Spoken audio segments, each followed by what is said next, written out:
بسم الله الرحمن الرحيم. الحمد لله، الصلاة والسلام على رسول الله محمد وآله وصحبه ومن اهتدى بهداه. رب اشرح لي صدري ويسر لي أمري واحلل عقدة من لساني يفقه قولي. طبعا درس كمان درسي قراءة وتجويد. قراءة تجويد يعني خوێندنەوە بە شێوەی کردداری لەسەر قورئان و پاشان تەجوید زانینی حاڵەتە تەجویدیەکان هەم بە نەظەری و هەمیش بە کردداری لەگەڵ قورئان خوێندنەوەکەدا تەطبیقی دەکەین ئینشاءالله.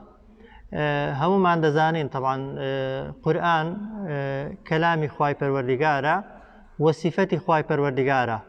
چۆن خوای پەروەردیگار کاتی خۆی ناردوویەتە خوارێ بۆ پێغەمبەر صلی الله عليه وسلم بۆ پێغەمبەر گەیاندوویەتی بە هەواڵان سەحابەکان مەفروزە ئێمەش بە هەمان شێوە بتوانین بخوێنینەوە. بەڵام پێشەوەی بچینە سەر ئەوەکەی طبعا ئەوەی کە گرنگە ئەوەیە کە قورئان خوێندنەکەی، گوێ لێگرتنەکەی، تەماشاکردنەکەی، فێربوونەکەی، گوتنەوەکەی و ئینسان ئەگەر هەر قورئانەکەی بکاتەوە و تەماشایکە نەشی خوێنی بۆ خۆی عیبادەتێکە. بۆیە ئاساییە کەسێک کە دەستیدایە قورئانێ طبعا ئەگەر فێری قورئانێکی جوان بوو توانی بەو شێوازە بخوێنێتەوە کە پێغەمبەر هێناوێتی صلی الله عليه وسلم. طبعا ئەوە نور على نور، طبعا زۆر باشە، زۆر چاکە. و ئەگەر کەسێک وادانەین دەستی کردووە بە قورئان خوێندنەوە بەڵام هەتا هەیە هەر فێر نابێ، دڵنیا بن کە ئەو کەسەشی فێر نابێ وەکو ئەو کەسەی کە فێر بووە خێری دەگاتێ بۆ چونکە هەوڵی بۆ داوە، خۆی بۆ ماندوو کردووە. و خوای گەورەش قورئانی بە شێوازێک ناردووەتە خوارێ کە دەفەرمێت ئێمە قورئانمان ئاسان کردووە بۆ فێربوون و تێگەیشتن. ئەگەر دیقەتتان دابێتێ لە جیهاندا ئەوانەی کە عەرەب نین بە زمانی عەرەبی قسان ناکەن کاتێک کە قورئان دەخوێننەوە زۆر لە عەرەبەکان دەقیقتر دەیخوێننەوە. جاری وایە کەسەکە یەک وشە نازانێت بە عەرەبی قسانکە بەڵام قورئانێ هەمووی دەخوێنێتەوە و زۆر بە جوانیش دەیخوێنێتەوە، زۆر بە ڕەوانیش دەیخوێنێتەوە. بۆیە نەک ئێمە کە ئێوە الحەمدولله تاڵیبی عیلمن و خوێندووتانەوە خوێندەواریتان هەیە، ئەوانەشی کە خوێندەواریان نییە، ئەوانەشی کە زمانیان لە عەرەبی نزیک نییە، ئەگەر لە خزمەت قورئاندا بن و خەریکی قورئان بن حتمما فێری قورئان خوێندنەوە هەر دەبن. و ئەگەریش هەر فێر نەبووی خراپترین احتیمال ئینسان کە خۆ ماندوو دەکا لەگەڵ قورئانێ طبعا خێری قورئان خوێندنەکەی هەر دەگاتێ. پێغەمبەر دەفەرمێ صلی الله عليه وسلم الماهر بالقرآن مع السفرة الكرام البررة. دەفەرمێت ئەوەی کە قورئان دەخوێنێتەوە و شارەزایە لە خوێندنەوەی لە قیامەتێ خوای گەورە لەگەڵ نوێنەری مەلائیکەتە بەڕێزەکان حەشری دەکات و محاسبەی دەکات. ئەدی والذي يقرأ القرآن ويتعنعن فيه، ئەو کەسەی قورئان دەخوێنێتەوە و زمانی دەیگرێ بە زەحمەت و شەو پیتەکانی بۆ دێن دەفەرمێت فەلەه ئەجرانی، ئەو یاندوو خێری دەگاتێ، خێری خوێندنەکەی، خێر و ماندووبوونەکەی. بۆیە ئەو حەدیثەی کە هەمومان بیستومانە خەیڕکم من تعلم القرآن وعلمه، باشترینتان ئەو کەسەیە کە قورئان فێر دەبێت و خەڵکی فێر دەکا بەسیەتی بۆ ئەوەی کە ئینسانی ئیماندار ئەگەر 24 سەعاتی شەو و ڕۆژ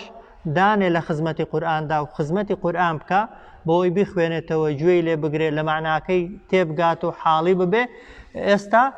هەر کەمی کردووە. چونکە مایەی بەختەوەری دنیامان و قیامەتمان بەستراوەتەوە بەو قورئانە. لەو دنیایە حەدیثەکەی پێغەمبەری کە دەفەرمێ صلی الله عليه وسلم ئەو کەسەی کە قورئانی خوێندووە لە قیامەتێ کاتێک کە دەیخەنە بەهەشتێ لە پلیکانەی یەکەمی بەهەشتێ پێی دەڵێن ئیقڕە وەرتەق وەرەتیل، قورئان بخوێنە، ئەوجار بەرز بەوە لەگەڵ قورئانێ بە پلیکانەکانی بەهەشتدا و بە دەنگ و ئاوازی شەوە بخوێنە هەر وەکو چۆن لە دنیادا خوێندوتە. فإن منزلك عند آخر الآية، شوێن و مەکانی تۆ پلە و پایەی تۆ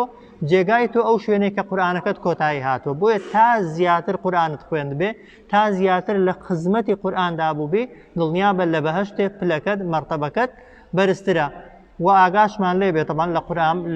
لە قیامەتدا قورئان یا شافیع بۆ شەفاعەتمان بۆ دەکات بە ئومێدی ئەوەی ئینشاءڵڵا ئینسان ئەگەر بە نیەتی باش و چاک و ئەوەندەی لە توانایدا هەیە لە خزمەتی قورئاندا بێ بە دڵنیاییەوە لە قیامەتێ قورئان دەبێتە شەفاعەتکارمان و خوای گەورە شەفاعەتی قورئانی قبوڵە خوای گەورە تکای قورئانی بۆ خاوەنەکەی قبوڵە و قورئان خوێنیش بۆ خۆی دەبێتە شەفاعەتکار و تکاکاری بەشێک لە خزم و کەسەکانی حەدیثی صحیحمان هەیە کە دەفەرمێت هەموو قورئان خوێنێک ئەوەی قورئانی خوێندووە و کاری پێکردووە لە قیامەتێ شەفاعەت بۆ دە کەس لە کەسوکاری دەکا ئەوانەی کە بڕیاری چوونە ئاگریان بۆ دراوە بەڵام بە شەفاعەتی کەسێکی قورئان خوێن خوای گەورە دەیانهێنێتە دەرێ و پەنا بەخواش ئینسان ئەگەر پشتی لە قورئان کرد و قورئانی ئیهمال کرد و قورئانی گوێ پێ نەدا لە قیامەتێ هەم پێغەمبەر صلی الله عليه وسلم شکایەتمان لێ دەکات و دەفەرمێت ئەی خوایە ئەوانە بەناو ئومەتی من بوون بەڵام لە دنیادا پشتیان لە قورئانی من کرد و هەمیش قورئانەکە دەبێتە شاهید بەسەرمانەوە لەکن خوای گەورە شکایەتمان لێ دەکات بێگومانیش چۆن شەفاعەتەکەی قبوڵە شکایەتەکەشی قبوڵە خوای گەورە پەناماندا دەرسی یەکەمی تەجوید ئەگەر سەیری لاپەڕە چوارکەن کۆمەڵێک پێناسەنە و کۆمەڵێک پێشێکین بۆ ئەوەی بچینە ناو قورئان خوێندنەوەکەی دەفەرمێت مقدمات و تعریفات ئەگەر سەیری عەرەبیەکەشی کەین بۆی استیفادە لاوەکەشی بکەین پرسیاری یەکەم طبعاً شێوە پرسیار و وەڵامە بۆ خۆی و امتحانەکەش ئاوا دێنینەوە زۆر کورتن وەڵامەکانیشی ما تعريف التجويد لغة واصطلاحا ما تعريف التجويد لغة واصطلاحا بيناسي تجويد لزمان عربي دا وشي تجويد بكار هنا للغة دا يعني شي ولا اصطلاح دا لنا قرآن خوينانش دا اگر قلت تجويد ويا استابلي تجويدي دزاني خو لكردي دا كزنال جوان خوينوي قرآن خوين بوانيا وشي تجويد هنده بكار هاتوا هم ما دزانين تجويد يعني زانستێک کە تایبەتە بە قورئانی پیرۆزەوە وایە دەنا لە زماندا وشەی تەجوید التەجوید و لۆغەتەن التەحسین لە زمانی عەرەبیدا ئەگەر گوتت التەجوید واتە جوانکردن لە هەر شتێکدا جوانکاریت کرد جوانکاریت بەکارهێنا پێی دەگوترێت تەجوید مەرج نییە لە خوێندنەوەی ئاسایشدا خوێندنەوەیەکی جوان بخوێنیەوە یعنی تۆ تەجویدت لە خوێندنەوەدا جێبەجێ کردووە لە جلوبەرگدا جلوبەرگێکی جوانت لەبەر بێت و ڕازان بێتەوە لە لۆغەتدا دەکرێت پێی بڵێیت تەجویدی جلوبەرگ بەڵام لە التەجوید و ئیستیلاحاً ئەوەی کە ئێمە بەسمانە لە زاراوەدا وشەی تەجوید کە بەکاردێ علم يعرف بها إعطاء كل حرف حقه ومستحقه طبقا لما تلقاه المسلمون عن رسول الله صلى الله عليه وسلم تجوید لە زاراوەدا لەناو علەمادا لەناو زانایاندا بریتیە لە زانستێک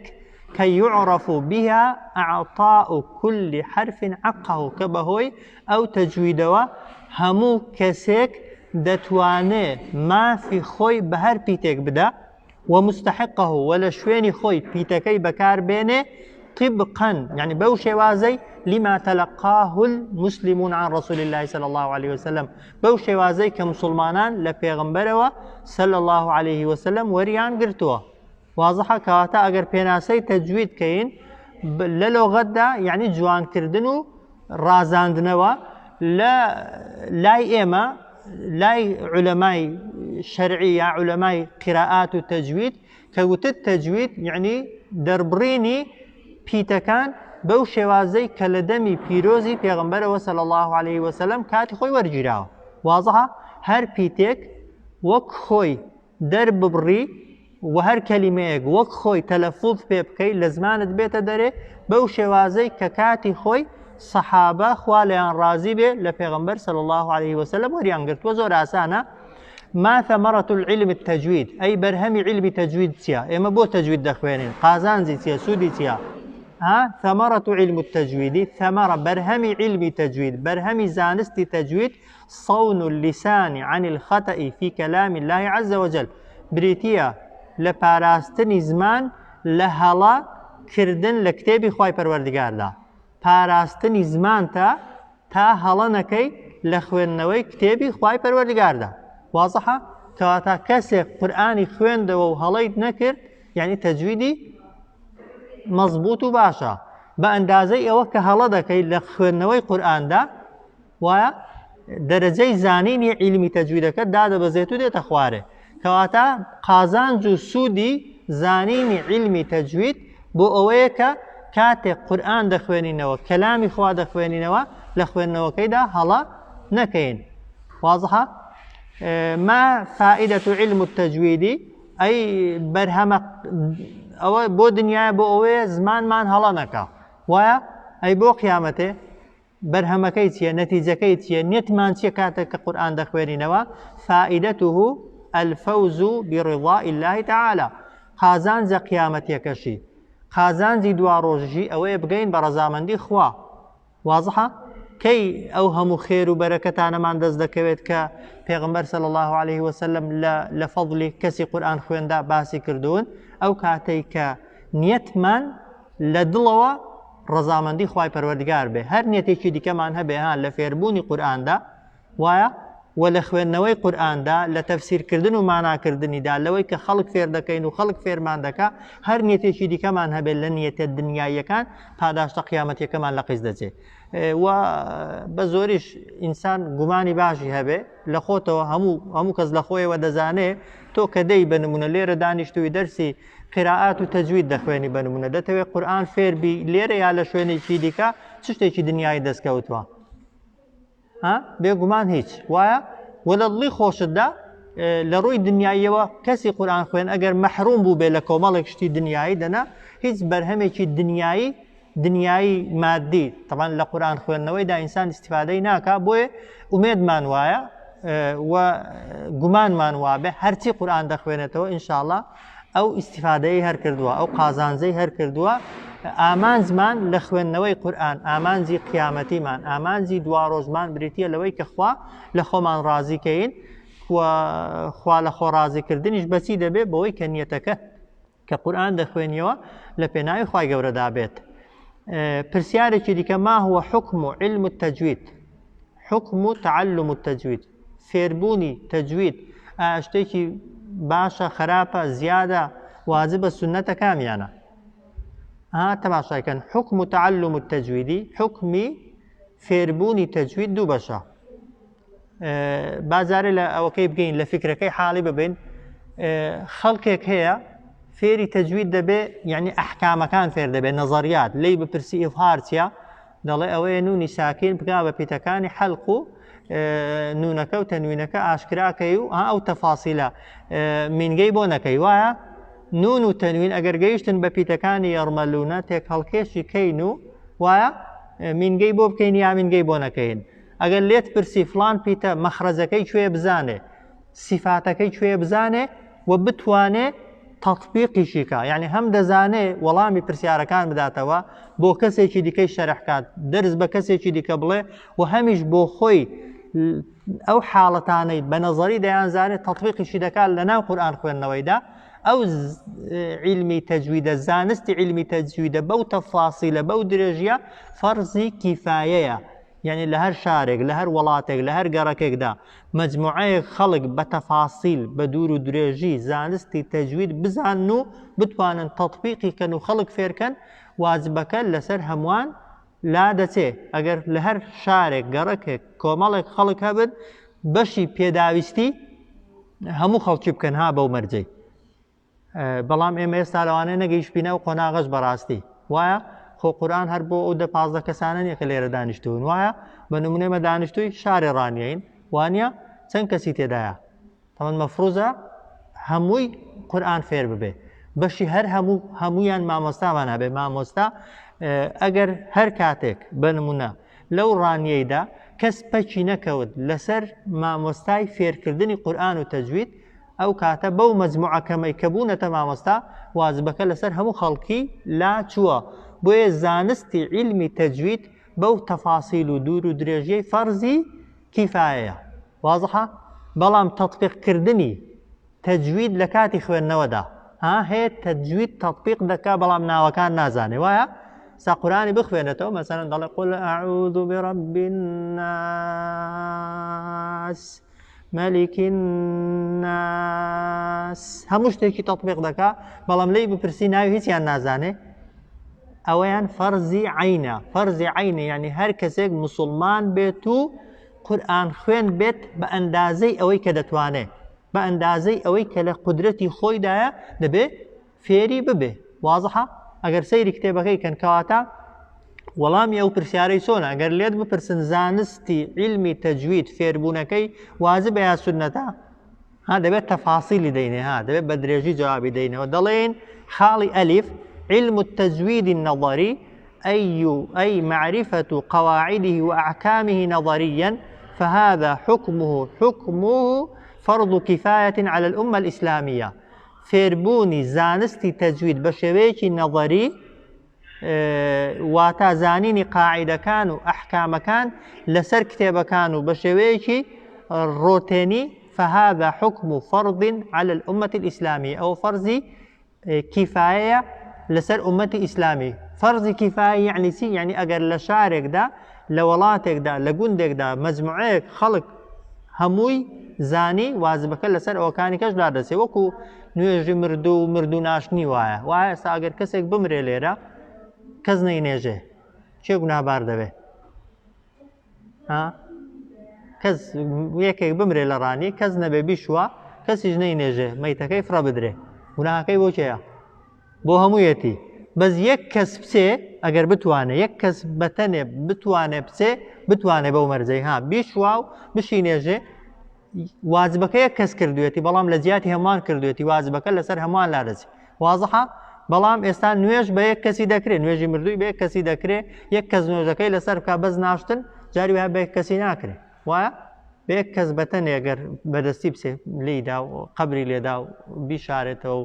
ئەو کاتی دەبێت چەند کەس پێویستن ئەوەندە کەسەی لەگەڵ دابن ئەگەر ئەو مەجموعە کەسانە واجبەکەیان کرد واجبەکە لەسەر ئەوانەی دواتریش لادەچێت. کەواتە فێربوونی علمی تەجوید بە شێوەی نەظەری وازحە بە شێوەی ئەوە کە بزانێ ئەحکامەکان چین وردیاتی حکومەکان چییە و تەطبیقی کا و جێبەجێیکە ئەو فەرضی کیفایە لە هەر شار و وڵاتێکدا دەبێت مەجموعەیەک ئەوەی ئێمە دەیخوێنین کامیان ئێستا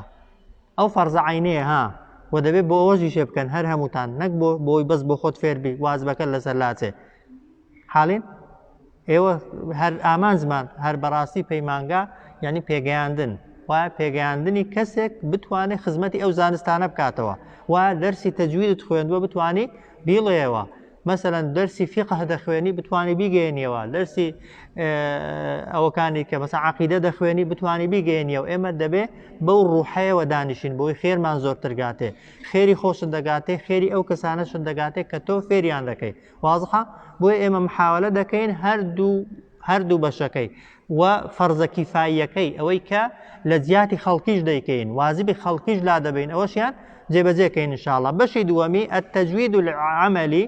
ئەدی تەجوید بە شێوەی کرداری وهو نطق القرآن الكريم النطق الصحيح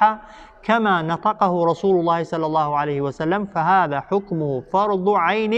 على كل مسلم للا بركيدك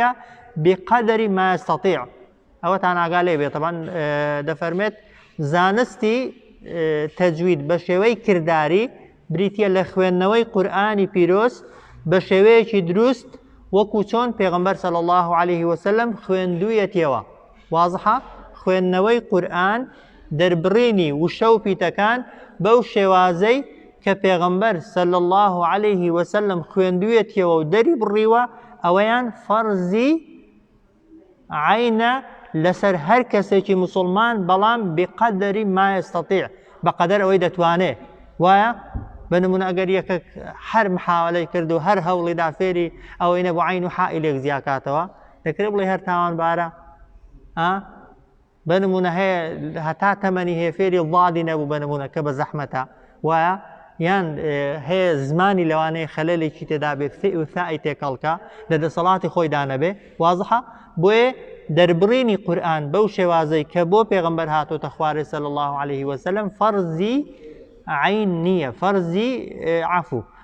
عینە. فەرزی عینە بەو معنای هەر کەسەی چەندەی پێویستە. خۆلای کەمی ئێمە گە مسلمان بین پێویستمان بە فاتحای هەیە کە لە نوێژەدا دەیخوێنین وایە ئەوەی واجبە بەس فاتحە بنمونە ئەو کەسەی کە بەس فاتحای دەزانێ واجبە لەسەری بەس فاتحای بە تەجوید بخوێنێتەوە ناوەکان بە هەر نەزانێ واجبەکەی لەسەر لاچووە بنمونە تۆ هەیە بەس قولەکان فێر دەبێت بۆی لە نوێژەدا بیان خوێنێ زۆرینەی خەڵکی ئێمە وایە بەس قول هو الله و قولەکان دەزانێ ئەوەندەی دەیزانی دەبێت بەو شێوازە بیزانی کە پێغەمبەر خوێندوێتەوە صلی الله عليه وسلم بۆیە کەمی بخوێنیەوە بە دروستی بەڕاستی چاکترە لە زۆرێک کە هەڵی تێدا بێ ها بۆ کەسێکیش کە بنمونە هەمانە ڕەمەزانان یا ساڵانە لە قورآن خوێندنەی زۆر مەزبوطە لە ختمکردنی بەڵام عادەتەن بەڕەشۆکی دەیخوێنێتەوە و ئەو جۆرە کەسانە بێن جزئێکی بە مەزبوطی فێر بن بە جوانی فێری ببن و بیخوێندنەوە خێرەکەی زۆرترە لە خوێندنی هەموو قورئانێ بۆ چونکە یەک جزئی بە مەزبوطی 30 جار بخوێنە دەبێتە ختمێک خۆ فەرقی نییە یەک قول هو اللهەکی بە نمونە چەند دوو دێڕە وایە دوو دێڕە بە مەزبوطی فێری ببە بە نەسی حەدیثی صحیح 3 جار بخوێنە ئەجرەکەی بە صحیحی بە دروستی بخوێنە ئەجرەکەی وەکو ئەوەی وایە ختمێکت کرد بێ وایە بەس ئەگە بە هەڵە بخوێنی و محاولەش نەکەی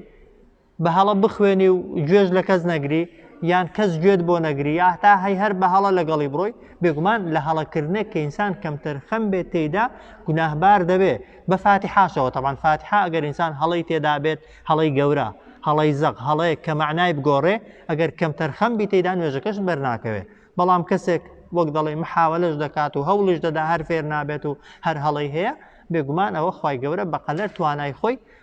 خوای گەورە دەفەرمێت ورتل القرآن ترتيلا يعني قرآن بخوێنەوە بەو شێوازەی کە بۆ پێغەمبەر هاتووە صلى الله عليه وسلم قال تعالى ورتل القرآن ترتيلا فكيف ترتل القرآن الكريم طبعا خواهي قولة لقرآن هذا فهمت قرآن بترتيل بخوێنەوە ترتيل خوێندنەوە لە قورآن دا يعني چی كدلين قرآن خوێندنەوە بە ترتيل يكسانە بە تەجوید مەبەستمان چییە وەڵامەکەی ئەوەیە اتفق العلماء التجويد والقراءات والأئمة الأداء على أن القرآن الكريم يجب أن يتلى بكيفية مخصوصة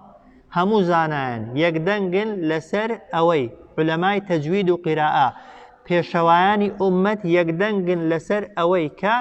قورئان خوێندنەوە بە تەرتیب بریتیە لەوەی کە بتوانی قورئان بخوێنیەوە بە شێوەیەکی تایبەت كما أنزل على النبي صلى الله عليه وسلم هەر بەو شێوازەی کەدا بەزێنراوە بۆ پێغەمبەر صلى الله عليه وسلم وكما تلقاه عنه الجم الغفير من الصحب الكرام ككومەڵێکی زۆر لە هاوڵان بەو شێوازە لە پێغەمبەر صلى الله عليه وسلم قورئانیان وەرگرت و خوالیان ڕازی بێ ولقنوه لمن بعدهم إلى أن وصل إلينا وأوانش گەیاندویانە بە دوای خۆیان هەتا گەیشتوە بە ئێمە دقەتی حەدیثتان داوە حەدیثی پێغەمبەری چۆنن صلى الله عليه وسلم حەدیث لەسەرەتاکەی عانەکانی تێدانا عن أبي هريرة عن طبعا قورئانیش بەو شێوازەی گەیشتوە بە ئێمە حالین کە دەڵێن قورئان خوێندنەوە بە تەرتیل یا بە تەجوید واجبە مامەستمان چییە هەر یەکشتە تەجوید خوێندنەوە و تەرتیل خوێندنەوە قورئان خوێندنەوە بە تەجوید یا قورئان خوێندنەوە بە تەرتیل یەکشتە کە دەڵێن قورئان بخوێنەوە بە تەرتیل یا کە خوا پێمان دەفەرمێ وەرەتیل القورئانە تەرتیلە بە پێغەمبەر دەفەرمێ صلی الله عليه وسلم قورئان بخوێنەوە بە شێوازێکی تەرتیل یعنی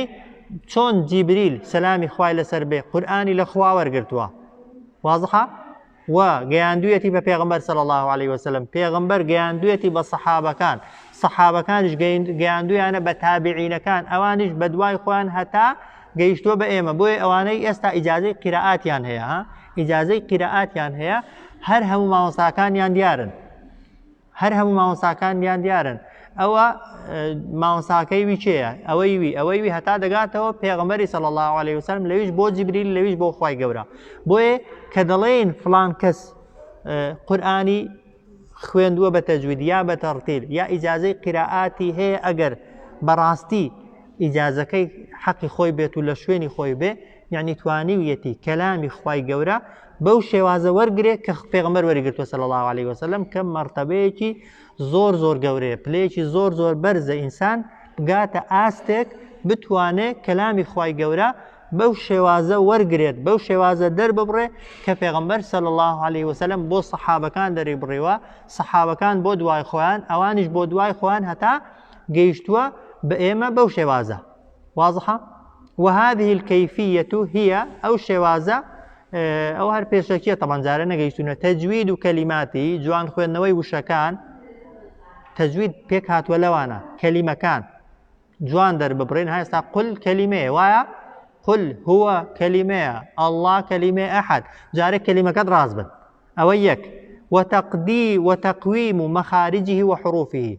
وتقويم يعني بهيس كردنو دربريني شويني بيتكان وك خوي ولا شويني خوي كمخرجي همو بيتكان دواء داي خوينين أو اندي ها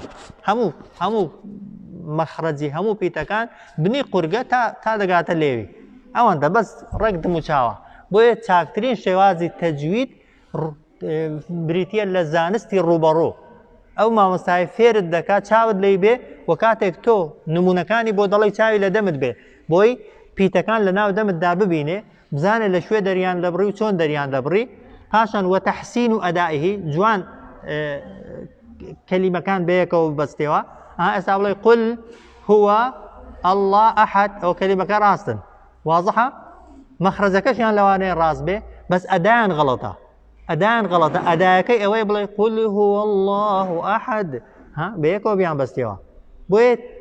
قورئان خوێندنەوە بە تەرتیل هەر ئەوە نیە دەنگی هەڵێنی دەنگی بەرزکەیەوە نا دەبێت کەلیمەکانت ڕاست بن مەخرەجی پیتەکانت دروست بێ و شێوەی خوێندنەوەکەت بإعطاء كل حرف حقه ومستحقه من الإتقان هەموو پیتێک و هەموو وشەیەک حەقی خۆی پێ بدەیت بە شێوەیەکی زۆر شارەزا و تەواو والترتيل والإحسان كواتا ترتيل وإحسان جوان خوێندنەوە و تجويد بريتين ليكشتو هیچ جیاوازیەکیان نییە وهي المراد بقوله تعالى كما بسمان پێی ئەو ئاەتەیە کە خوا دەفەرمێت وەڕەتیل القورئانە تەرتیلە قورئان بخوێننەوە بەو شێوازەی کە بۆ پێغەمبەر هاتووە صلی الله عليه وسلم سێ حاڵەتمان ماون بابەتەکە نەپچڕێ ئەگەر گوتمان قورئان خوێندنەوە بە تەرتیل واجبە وایە بە تەجوید واجبە لە ڕووی خێرایی و هێواشیەوە مەرجە هەموو کەس بەیەک شێوازی خێرا و هێواشی قورئان بخوێنێتەوە هەموو قورئان خوێنەکانی دنیاە یەک لەحن و یەک ئاوازیان هەیە بێگومان نا لە ڕووی هەموو خەڵک واجبە ئەوەی قورئانی بخوێنێتەوە تەجوید و حاڵەتە تەجویدیەکان جێبەجێکە قورئان بەو شێوازە بخوێنێتەوە کە بۆ پێغەمبەر هاتووە صلی الله عليه وسلم بەڵام پێغەمبەریش صلی الله عليه وسلم لە حاڵەتی تەمەنی خۆیدا کە بۆ سەحابەکان خوێندوویەتەوە سێ شێوازی قورئان خوێندنەوەی پەیڕەو کردووە یەکێکیان پێی دەوترێت تەحقیق هەر بە کورتی تەحقیق یعنی ئەو پەڕی هێواشی ئەو پەڕی لەسەر خۆی بەڵام بە مەرجێک زیادەڕەوی تێدا نەکەی بە بیانووی ئەوەی کە من هێواز دەخوێنمەوە کەسرەی بکەی بەیە فەتحەی بکەی بە ئەلیف ضەممەی بکەی بە واو واضحە دووەمیان حەدرە یعنی خوێندنەوەی قورئان بە شێوەیەکی خێرا ئێستا لەسەر کتێبەکەش دەیخوێنینەوە بەڵام یاساکانی جوان خوێندنەوە تەطبیق بکەی لەگەڵی واضحە شێوازێکی کەشمان هەیە پێی دەوترێت تەدویر یعنی مامناوەند نە زۆر هێواش و نە زۆر خێرابی ئەگەر سەیری کتێبەکەی کەین بە سەریعی تلاوة القرآن الكريم تكون على 3 مراتب خوێندنەوەی قورئانی پیرۆز بە تەرتیب سێ مرتبە سێ پلەی هەیە یەکەمیان المرتبة الأولى التحقيق مرتبەی یەکەم بریتە لە تحقیق یعنی هێواش خوێندنەوە و لەسەرخۆ خوێندنەوە وهو إعطاء الحروف حقها من إشباع المد وتحقيق الهمزة وإتمام الحركات والقراءات بتودة والتمهل وإطمئنان بريتيا لا بخشيني هر بيتك حق خوي بيبدي بتيري هر بيتك حقي خوي بيبدي حق خوي بيبدي يعني مخرجكي راز بيت وصفاتكي راز بي كأودوا دان خوينين مخرجي بيتك تو شوي خوينوي بيتك راز بي دوم إشباع المد مد كان بتيري بتواوي بنمونا مد عارض سكون جارنتان خويندوه طبعا سي شوازي هي 2 4 6 حالتك بتحقيق دخوينيه دبي 6 حركه درجكيوا وهروها تحقيق الهمزه همزه بجواني بخوينيه همزه بتايبتي چونك مخرجكي بني قرقو زور اگار لنه به بەڕاستی دەرناچێ بۆیە بەتەنێ هەمزە و ئیتمام الحركات حركاتەکان بە تەواوی بکەی والقراءة قورئانەکەت بخوێنیەوە بە هێواشی و بە لەسەرخۆی و بە ئەوپەڕی ئاسوودەیی و ئارامی بە نمونە گە بیسمیلایەکی بکەی بە تحقیق ئەوەیە ها بەبێ ماندوو بوون بسم الله الرحمن الرحيم هیچ بەلەد نەبێ لە هیچی بسم الله الرحمن الرحيم بەبێ ماندوو بوون بەرامبەرەکەت بتوانێ هەموو پیتەکانت بژمێرێ ئەو پێی دەگوترێت چی؟ پێی دەگوترێت تحقیق کە باشترین جۆریەتی لە حاڵەتی تعلیم و فێربووندا دەبێ ئەوەی تطبيقين. المرتبة الثانية الحدر حدر يعني خيرا خويندنوا وهو إدراج القراءات وسرعتها مع مراعاة الأحكام التجويد بريتيا لقرآن خويندنوا بشويكي خيرا وبفلا بلان بمرجك يا ساكاني جوان خويندنوا قرآن جيبجيكين واضحة؟ استابلي ذلك الكتاب لا ريب فيه طبعا وهي يعني ها تحقيق حدر عفو أوي بلا خرابة بلا ذلك الكتاب لا ريب فيه يا بسم الله الرحمن الرحيم سريع بخوينيو طبيعية بس بسم الله الرحمن الرحيم حرف كدر نتن كلمة كدر نتن حركاته حرف قدي طبعا وهي زوري يعني ها بوت هي سريع بي بلام سرعتنا حركة كان لابي يعني أحكام كان زي بزينكي آخر خال المرتبة الثالثة التدوير بشي سهميان بريتيا لا تدوير يعني مامناوند وهي مرتبة متوسطة بين التحقيق والحدر حالتك مامناوند لبيني هواش خوينو وخيرا خوينو دا وعلى هذا فالترتيل يشمل المراتب الثلاثة أو عندما عندما كواتا كقتمان ترتيل تن مرحلة تن مرتبة تن قناغة دلين سي فمن قرأ بالتحقيق هركس القرآن خوينو بتحقيق بهواشي وياساكاني جيبجي كرد أو بالتدوير يا بشويكي مامناوند أو بالحدر يا بشويكي خيرا بلام أحكامكاني جيبجي كردن فهو مرتل أو كسا وحسابي بودكري كقرآني بترتيل خوين دوتوا واضحة؟ كواتا أو درسي أو رومان طبعا هر مقدمات نظريات هي تطبيقات في تدانية أو كجرينجا أو بزانين علمي تجويد تيو بودي خوينين واضحة ترتيل تيو وشوازكاني تنداننا كجرينترين يان أو تحقيق هواش حدر خيرا تدوير مامناوندكيتي كلقل قرآن خوين وجدا دبي تطبيقي كينو جيبجي كين إن شاء الله